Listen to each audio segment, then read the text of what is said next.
ជាស្នេហាកុំសាកប់ក្នុងបេងដូងមិនហ៊ានពងធ្វើសងសារគេស្នេហ៍តែម្ខាងគួរយល់ថាស្កប់ស្កល់ដែរចង់ត្រឹមឃើញមានមេបានសុខដឹកដល់អូនបងបងក៏អាចញញឹមមានសងខឹមត្រឹមបានឃើញមុខថ្ងៃដែលអូនជឿចាប់ជាថ្ងៃដែលបងកើតទុកនេះជាគុកនៃស្នេហាលួចស្រឡាញ់អូន3ឆ្នាំហើយត្រាំត្រៃទុកបងត្រឹមជាមិត្តឬត្រូវលួចស្នេហ៍មួយជីវិតរលាក់ការពិត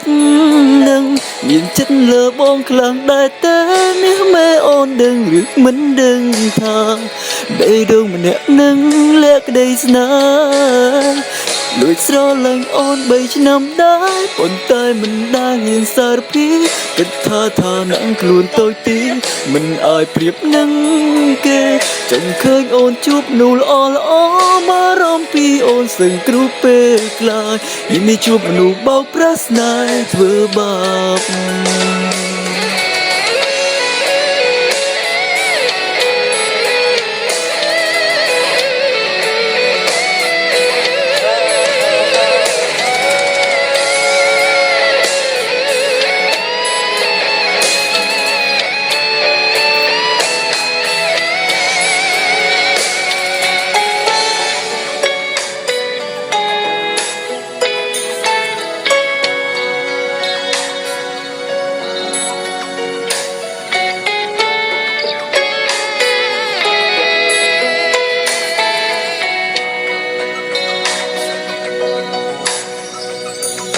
ដឹក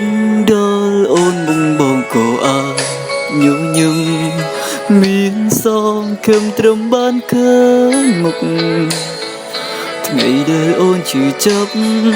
ជាថ្ងៃដែលបងកើតទុកនេះជាគុកនៃស្នេហា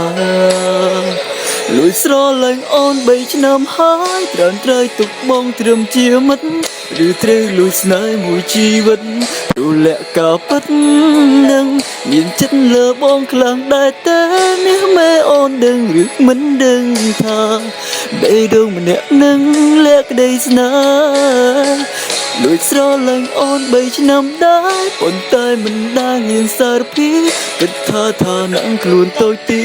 មិនអាចប្រៀបនឹងគេចង់ឃើញអូនជួបនូលល្អមករំពីអូនសឹងគ្រូពេលខ្លាចยิ่งไม่ជួបមនុស្សបោកប្រាស់ស្នេហ៍ធ្វើបាប